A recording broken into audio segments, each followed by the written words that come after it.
আসসালামু আলাইকুম রহমতুল্লাহ। আশা করি আপনারা সকলে ভালোই আছেন।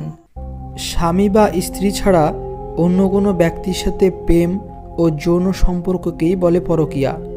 ইসলাম ও নৈতিকতা এই সব সম্পর্ককে কখনোই মেনে নেয় না।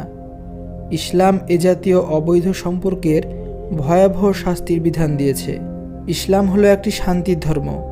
অশান্তি, অনৈতিকতা ইসলাম পছন্দ করে না। আল্লাহ এবং আল্লাহ রসুল সাল্লাল্লাহু আলাইহি সাল্লাম অনৈতিকতাকে কঠোর হাতে দমন করতে নির্দেশ দিয়েছেন।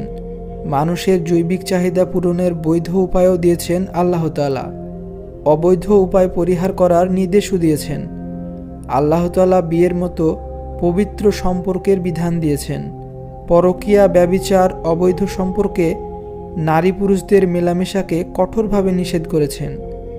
নারী পুরুষ সবাইকেই চরিত্র সংরক্ষণের নির্দেশ দিয়েছে ইসলাম। মহান আল্লাহ তাআলা পবিত্র কোরআনে বলেন, তোমরা ব্যভিচারের নিকটবর্তী হও না, এটা অশ্লীল কাজ ও নিকৃষ্ট আচরণ। ব্যভিচারকারীদের শাস্তি হিসেবে অন্য একটি আয়াতে আল্লাহ তাআলা বলেন, ব্যভিচারকারী নারী ও পুরুষ উভয়কেই 100টি করে বেত্রাঘাত করো, এটা অবিবাহিত জিনাকারীদের শাস্তি। আর পরকীয়া কিংবা অন্য মাধ্যমে বিবাহিতা নারী পুরুষ যদি জিনায় লিপ্ত হয়, তাদের জন্য ইসলামে আরও ভয়াবহ শাস্তি রয়েছে। পাথর নিক্ষেপের মাধ্যমে তাদের মৃত্যুদণ্ডের নির্দেশ দিয়েছে। ব্যভিচারের শাস্তি হিসেবে আল্লাহ তাআলা বলেন, ব্যভিচারী ও ব্যভিচারিণী উভয়কেই 100টি করে বেত্রাঘাত করো। এছাড়াও হাদিস শরীফে রসুল সাল্লাল্লাহু আলাইহি সাল্লাম বলেন, হে মুমিনগণ, তোমরা ব্যভিচার পরিত্যাগ করো, কারণ এর 6টি শাস্তি রয়েছে। এর মধ্যে 3টি দুনিয়াতে ও 3টি আখিরাতে প্রকাশ পাবে। যে 3টি শাস্তি দুনিয়াতে হয় তা হচ্ছে, তার চেহারার উজ্জ্বলতা নষ্ট হয়ে যাবে, তার আয়ু কমে যাবে এবং দরিদ্রতা চিরস্থায়ী হয়ে যাবে। আর যে 3টি শাস্তি আখিরাতে প্রকাশ পাবে তা হচ্ছে আল্লাহ তাআলার অসন্তোষ, কঠিন হিসাব এবং জাহান্নামের কঠিন শাস্তি। হযরত সাল ইবনে সাদ রাদিয়াল্লাহু তাআলা আনহু থেকে বর্ণিত, রসুল সাল্লাল্লাহু আলাইহি সাল্লাম বলেন, যে ব্যক্তি মুখ ও লজ্জাস্থানের হেফাজতের জামিনদার হবে, আমি তার বেহেশতের জামিনদার হব।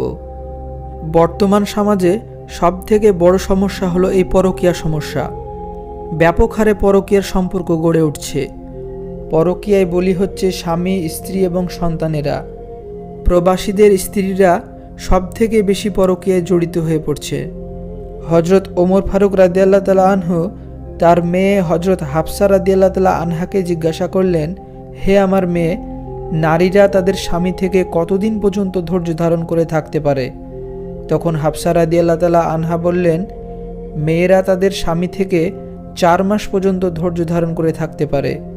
এরপর থেকে হযরত ওমর ফারুক রাদিয়াল্লাহু তাআলা আনহু 4 মাস পর পর মুজাহিদ বাহিনীকে ফেরত নিয়ে আসতেন আর নতুন করে বাহিনী পাঠিয়ে দিতেন।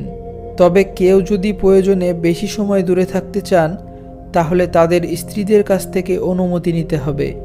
স্ত্রী যদি অনুমতি দেন, এই সময় নিজেকে নিয়ন্ত্রিত করতে পারবেন বলে দৃঢ় প্রতিজ্ঞা করেন, বাস্তবেও তেমনটি দেখা যায়, তাহলে স্বামী 4 মাসের বেশি সময় পর্যন্ত দূরে থাকতে পারবেন।